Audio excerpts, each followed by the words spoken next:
Jack the Ripper, the mysterious serial killer whose identity has long remained a mystery. DNA from a shawl recovered at the scene of one of his crimes has incredibly found a 100% match. For 137 years, one name has haunted history: Jack the Ripper. His brutal crimes turned London's East End into a nightmare. The murder of Mary Jane Kelly marked the first time that the London police took photographs of a crime scene. Yet his face remained hidden in the shadows. Was he a surgeon, a butcher, or someone no one suspected? Theories filled headlines. Suspects came and went, and the legend only grew darker. But now, after more than a century of silence, a breakthrough has shaken the mystery. What evidence survived all these years, and whose name does it point to? The truth may finally be within reach. Whitechapel, under siege. Whitechapel in 1888 was not a stage set of fog and gaslight.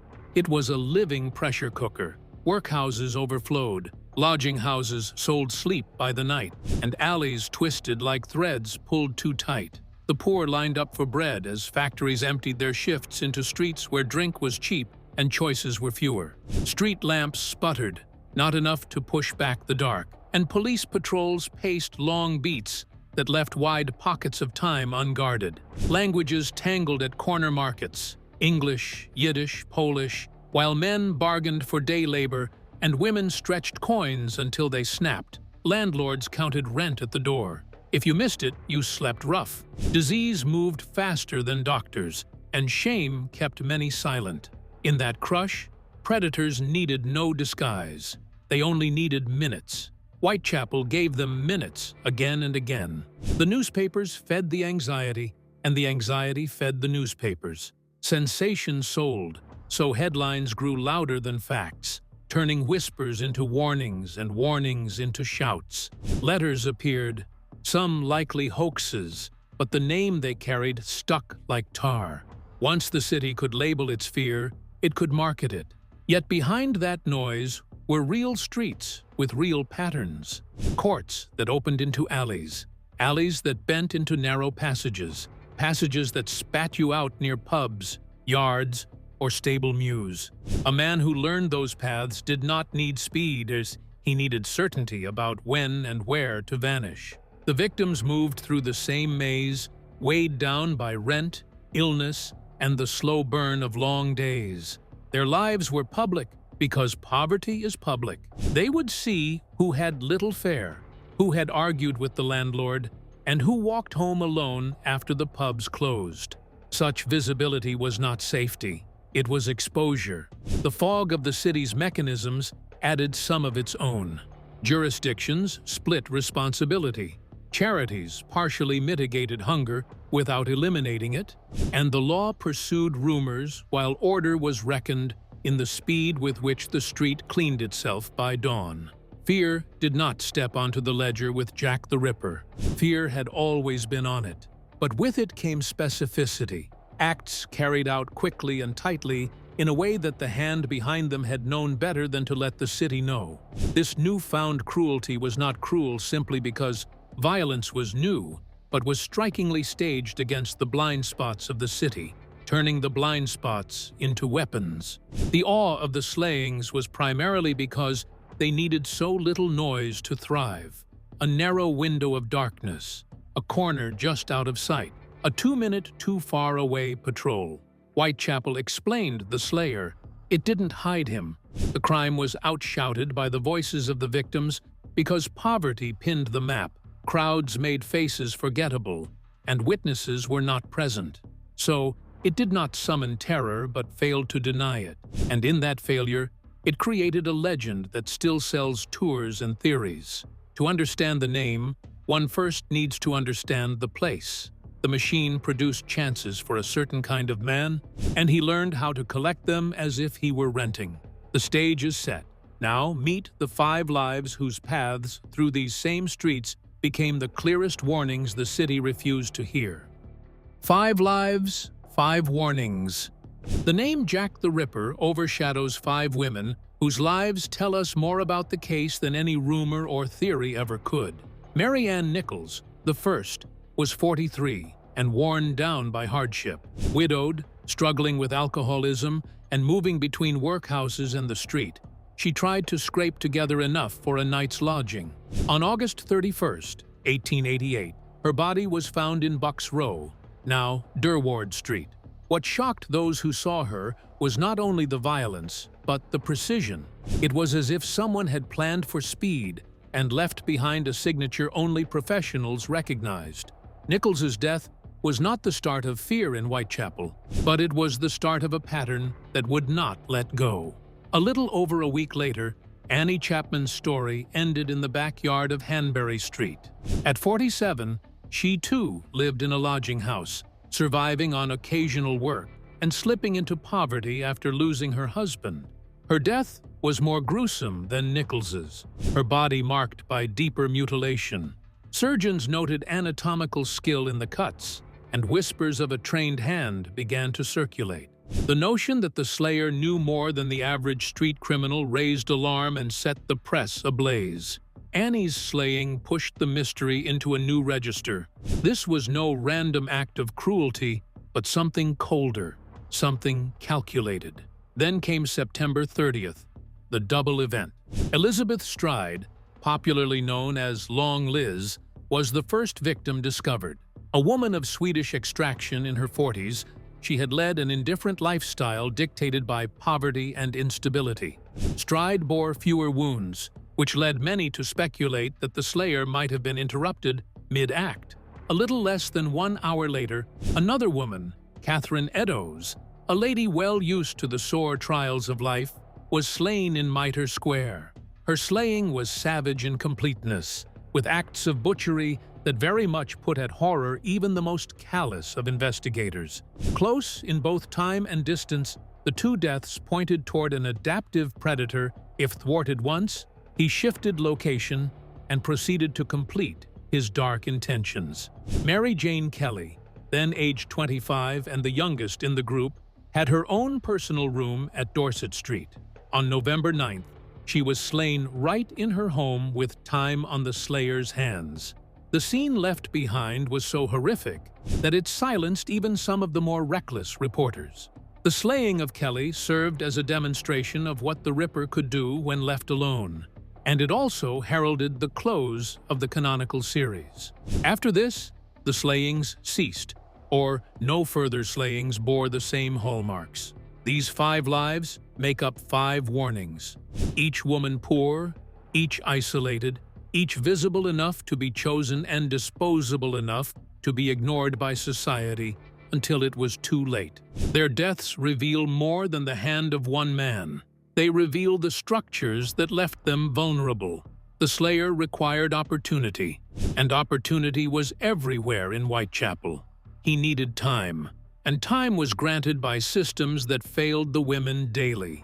From their stories, a pattern emerges, not of victims alone, but of a hunter moving with unnerving control. So what kind of man could carve such a path and then vanish into the crowd? A predator's method. To follow the Ripper's path, we have to look not at who he was, but how he worked. His method was his mask. He didn't strike at random. He chose with care. The women he targeted were not simply victims of chance. They were women who lived on the edges of survival, older, worn down by work, alcohol, or poverty, and often walking alone late at night. They were visible in the streets, yet invisible to society. For a predator, this was the perfect combination. He needed women who would trust a stranger long enough to walk with him, but whose absence would not raise alarms until it was too late. Timing was everything. The slayings often occurred in the quiet hours before dawn, when taverns had closed but the lodging houses were still filling. His first move was always to silence, cutting the throat quickly, ensuring the victim could not scream. What followed was methodical mutilation, done with a speed that suggested practice. The precision led investigators to suspect medical training, perhaps a surgeon or butcher, though some argued a skilled barber could have the same knowledge of anatomy. Whatever his background, he was confident in his ability to act swiftly in near darkness. The geography of Whitechapel worked in his favor. The district functioned as a tangle of alleys, yards, and hidden passages where a man could altogether disappear in mere seconds. Several slayings occurred with witnesses nearby, yet no one ever caught a glimpse of him running away. It was not luck, it was practice. He knew the routes, the patrol times, and the blind corners better than anybody. The police saw him disappear into the fog. He was just good at figuring out when to turn. This mastery of space gave him the perfect cover for a vanishing act. He easily blended with the crowd as every other ordinary man on his way to work. Another stark aspect of his method was abstinence. Even an event, an interruption as that of Elizabeth Stride, broke his ritual. He scrapped the deadly act rather than risk getting caught, resuming the lookout minutes after with Catherine Eddowes. The self-discipline he showed in briefly refraining from the act, only to summon it back later, clarifies that he was a calculating individual rather than an impulsive one.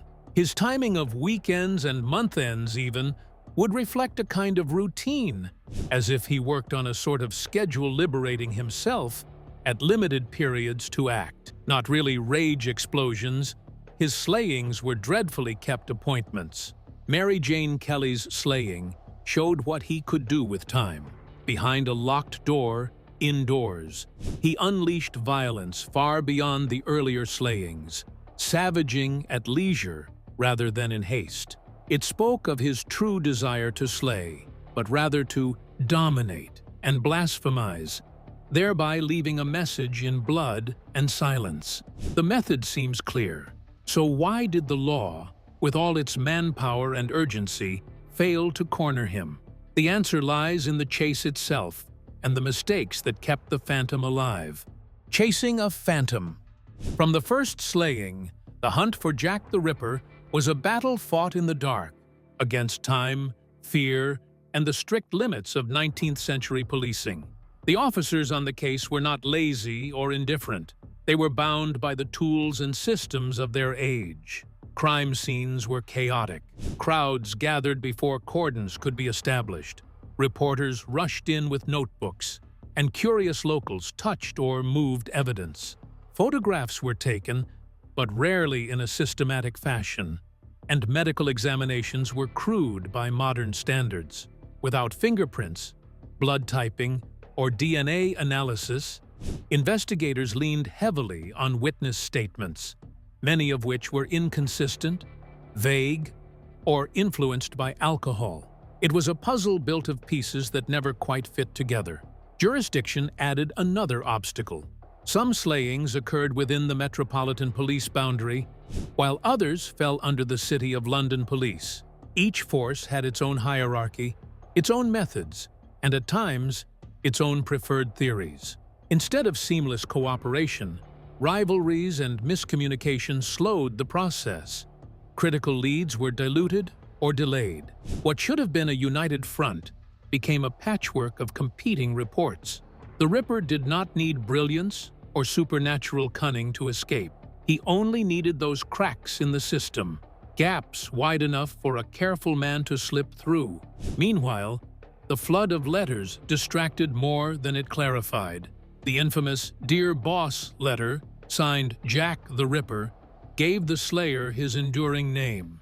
But most historians now consider it a hoax. Thousands of other notes followed, some written by pranksters, others by opportunists craving attention or notoriety. The police wasted precious time exploring several false trails, while newspapers avidly printed letters merely for a sale. Presses desperate for copy made the slayer a brand, while authorities scurried around to calm the hysteria that branding created. The louder the headlines grew, the harder it became to sift fact from fiction. There were still suspects. Montague John Druitt, a barrister and schoolteacher, died shortly after the last canonical slaying, which raised suspicion, but no strong evidence ever linked him to the crimes. Michael Ostrog, a confidence trickster possessing a criminal record, was also named but never connected closely to the crimes. And then Aaron Kosminski, a Pole by birth, a barber by profession, who was regarded by his kin and the doctors as of unsound mind.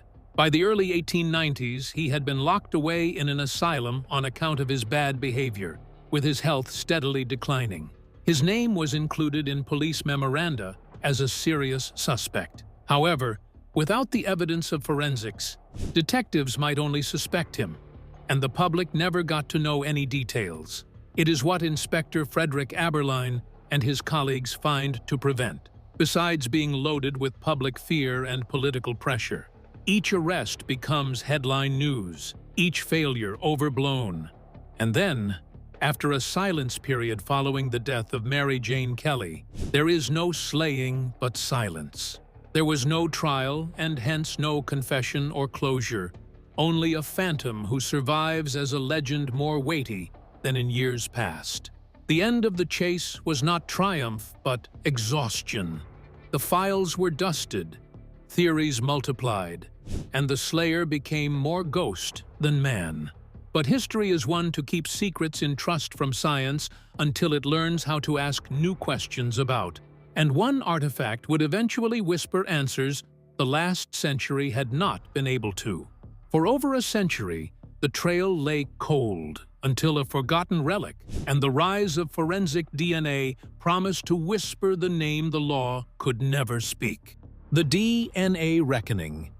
For more than a century, Jack the Ripper's identity remained a riddle wrapped in fog and speculation. Dozens of suspects were paraded through history: doctors, artists, aristocrats, even members of the royal family. But none could be proven. Then, in the 21st century, a piece of evidence long dismissed as little more than a curiosity shifted the entire conversation. A shawl said to have been recovered near the body of Catherine Eddowes. Passed down through collectors, skeptics, and storytellers alike, the shawl was battered by time, handling, and doubt. Yet, despite its worn fabric, it held something no 19th-century detective could have imagined: microscopic traces of DNA preserved in its fibers. In 2007, historian Russell Edwards purchased the shawl and decided to pursue what earlier investigators could never attempt. He enlisted the expertise of forensic geneticist Dr. Jari Luhelainen, whose specialty was analyzing degraded or ancient biological material. Their goal was simple in theory, but audacious in practice: to see if modern science could coax a voice out of a mute artifact and perhaps identify the man who had terrorized London's East End. The analysis was painstaking. Stains on the shawl, believed to be both blood and semen, were carefully sampled and tested using mitochondrial DNA, a form of genetic material passed through the maternal line and known for its resilience compared to nuclear DNA. The first breakthrough came when the team compared one sample to living descendants of Catherine Eddowes herself. The match confirmed that the shawl was not just an old prop. It had indeed been present at the crime scene in 1888. This single connection tied the fabric to history and forced skeptics to take the investigation seriously. The second test produced an even greater shock. Another DNA profile, extracted from a separate stain, was found to be consistent with the maternal line of Aaron Kosminski, a Polish-born barber who had been named in Victorian police memoranda as a likely suspect. For the first time, science seemed to align with suspicion. Investigators from the 19th century had circled Kosminski, and now, more than 100 years later, genetics pointed back to the same man. Kosminski's lifetime timeline eerily coincided with that of the slayings. By 1891, Kosminski was confined to an asylum under delusions and deteriorating mental health. The Ripper slaying suddenly came to an end round about that time. He lived the rest of his life behind institutional walls, dying in 1919, forgotten by the world, but not by the whispers of detectives who long suspected him. More than a century of doubt then seemed to vindicate their instincts with the analysis of the shawl's DNA. But victory must be weighed with caution. Mitochondrial DNA is powerful for narrowing possibilities and cannot, however, prove a unique individual. It can merely link evidence to a family line. The long and uncertain history of the shawl and the subsequent passage through many different hands over 130 years seems to leave the possibility of contamination wide open. Too many gaps, too much circumstantial evidence, and too many unanswered questions stand in the way of claiming absolute proof, argue the critics. Was Kosminski the Ripper? Or did his DNA just happen to be there for reasons lost to history? The debate rages on, while evidence seems to tilt the balance in favor of the theory. But what the DNA resolution certainly achieved was the repositioning of the case, breaking out from the fetters of myth and stepping onto the stage of forensic history. It has demonstrated, if such a thing were needed, how modern science can stretch back across time, not seek certainty, but sharpen probability. It has provided the descendants of the 5 canonical victims with something infinitely precious, a name, however awkward, to put against the faceless silhouette. What happens to a legend when its human cover is pulled back is the final disquieting question, if the mask has been made to slip in the course of this investigation. Thanks for watching. If you enjoyed this deep dive, make sure to like the video, drop a comment with your thoughts, and subscribe so you don't miss our next big story. And don't stop here. Click the video on your screen now for another shocking mystery you won't believe.